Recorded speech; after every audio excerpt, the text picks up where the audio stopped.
Hello everyone, welcome back to our channel. నేను మీ కల్పన. ఇవాళ మన స్పెషల్ రెసిపీ వచ్చేసి కేక్ రెసిపీ అనమాట. ఇది కానీ అస్సలు మైదా పంచదార వాడకుండా గోధుమ పిండి బెల్లంతో ప్రిపేర్ చేసి చూపించబోతున్నాను. అందులోనూ డ్రై ఫ్రూట్స్ని కానీ యాడ్ చేస్తున్నాము. ఇది ఆరోగ్యానికి కానీ చాలా అంటే చాలా మంచిది. పిల్లలు ఎప్పుడైనా కేక్స్ అడిగినప్పుడు ఈ విధంగా హెల్తీగా ట్రై చేసి వాళ్ళకి తినిపించి చూడండి. హెల్తీగా పెట్టామన్న తృప్తి మనకు ఉంటుంది. అంతేకాకుండా వాళ్ళును చాలా ఇష్టంగా తింటారు. ఇక్కడ చేత్తో కలిపే పని లేకుండా అన్ని బ్లెండర్లోనే వేసుకొని బ్లెండ్ చేసేసి కేక్ చేసుకుంటున్నాం అనమాట. నేను ఇక్కడ వచ్చేసి ఆర్గానిక్ బెల్లం పౌడర్ ఉంటుంది కదా, దాన్ని తీసుకుంటున్నాను. ఇది వచ్చేసి హాఫ్ కప్పు తీసుకుంటున్నాను అనమాట. హాఫ్ కప్పుకి మనం 1 కప్పు వరకు గోధుమ పిండిని తీసుకోవాలి. అప్పుడే మనకు స్వీట్నెస్ అనేది కరెక్ట్గా సరిపోతుంది. ఇప్పుడు ఇందులోకి ఒక పావు కప్పు వరకు పెరుగుని తీసుకుంటున్నాను. మెజరింగ్ కప్పు ఉంటుంది కదా, దాంతో మెజర్ చేసేసి చూపిస్తున్నాను అనమాట. మీరు ఏ బౌల్తో అయినా మెజర్ చేసుకుంటే ఇదే క్వాంటిటీలో ఈ మెజర్మెంట్స్ అన్నీ కానీ ఉండేలాగా చూసుకోండి. ఇప్పుడు ఇందులోకి ఫ్లేవర్లెస్ ఆయిల్ని కానీ ఒక హాఫ్ కప్ వరకు వేసేసుకొని వీటిలన్నిటిని స్మూత్గా బ్లెండ్ చేసుకోవాలి. నేను ఇక్కడ సన్ఫ్లవర్ ఆయిల్ని వాడుతున్నాను. మీ దగ్గర రైస్ బ్రాన్ ఆయిల్ ఉంటే దాన్నైనా వాడుకోవచ్చు. అంతేకాకుండా పల్లీల నూనె, నువ్వుల నూనె లాంటి స్ట్రాంగ్ ఫ్లేవర్స్ ఉండే ఆయిల్స్ని మాత్రం అస్సలు కేక్లో వాడద్దు. కేక్ టేస్ట్ కంటేను ఆ ఫ్లేవర్స్ డామినేటింగ్గా ఉంటాయి. కాబట్టి ఫ్లేవర్లెస్ ఆయిల్ని మాత్రమే కేక్స్లో వాడండి. ఇవి స్మూత్గా బ్లెండ్ చేసేసుకున్న తర్వాత ఇప్పుడు ఇందులోనే మనము మిగిలిన అన్ని ఇంగ్రీడియంట్స్ కానీ వేసేసుకుందాం.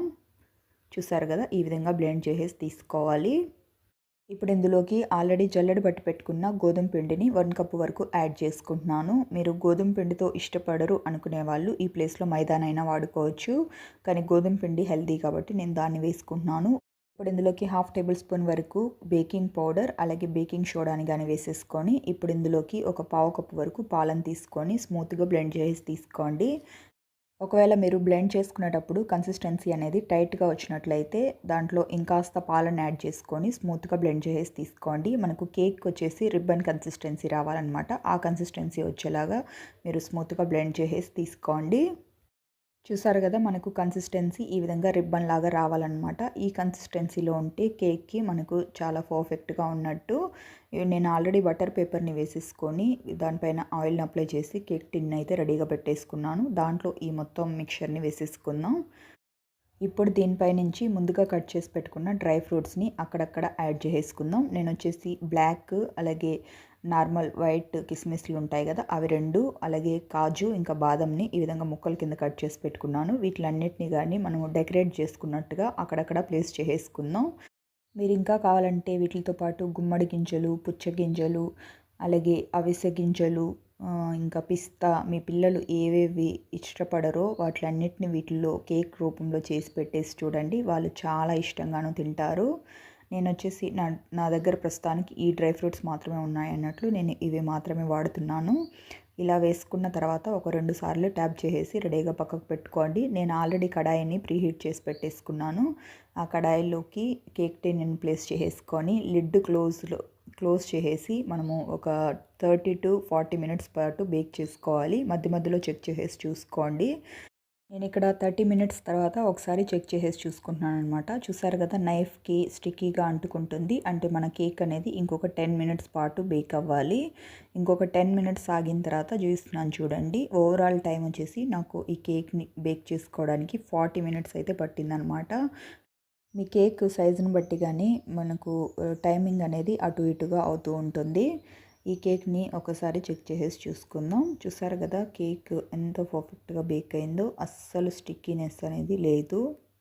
ఇలా బేక్ చేసి పెట్టుకున్న ఈ కేక్ని బయటకు తీసేసుకొని దీనిపైన ఏదైనా క్లాత్ని వేసేసి పూర్తిగా చల్లారనివ్వండి. ఈ విధంగా క్లాత్ని వేసుకొని చల్లారనివ్వడం వల్ల కేక్ పైన లేయర్ ఏదైతే ఉందో అది కానీ ఎండిపోకుండా మనకు సాఫ్ట్గా ఉంటుంది.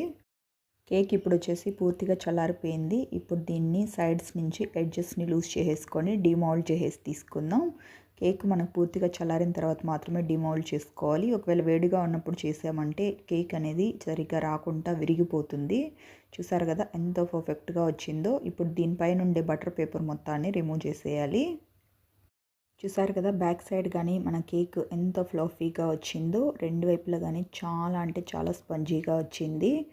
ప్రిపేర్ చేసి పెట్టుకున్న ఈ కేక్ని పీసెస్ కింద కట్ చేసి తీసుకుందాం.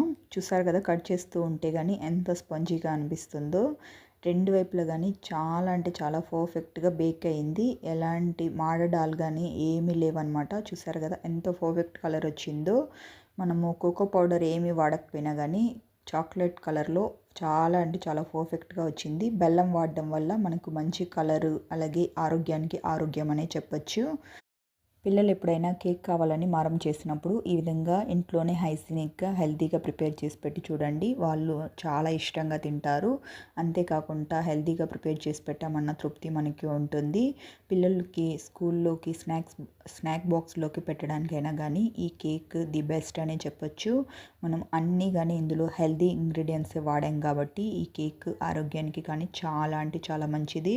చూసారు కదా ఫ్రెండ్స్, అన్నీ ఇంట్లో ఉన్న ఇంగ్రీడియంట్స్తో మనం ఎంత సింపుల్ అండ్ ఈజీ ప్రాసెస్లో కేక్ని హెల్తీగా ప్రిపేర్ చేసుకున్నామో మీరు మీ ఇంట్లో తప్పకుండా ట్రై చేశాక మీకు ఎలా వచ్చిందో కామెంట్ సెక్షన్లో తెలియజేయండి. అంతేకాకుండా ఇలాంటి మరెన్నో క్విక్ అండ్ ఈజీ రెసిపీస్ కోసం వెంటనే మన ఛానల్ని సబ్స్క్రైబ్ చేసుకొని పక్కనే ఉన్న బెల్ బటన్ని ప్రెస్ చేసి ఆల్ అనే ఆప్షన్ని సెలెక్ట్ చేసుకోండి. ఇలా చేయడం వల్ల ఇకపై నేను పెట్టే వీడియో నోటిఫికేషన్స్ అన్నీ మీ హోమ్ పేజ్లోకి వస్తాయి. Thank you for watching friends. Okay bye.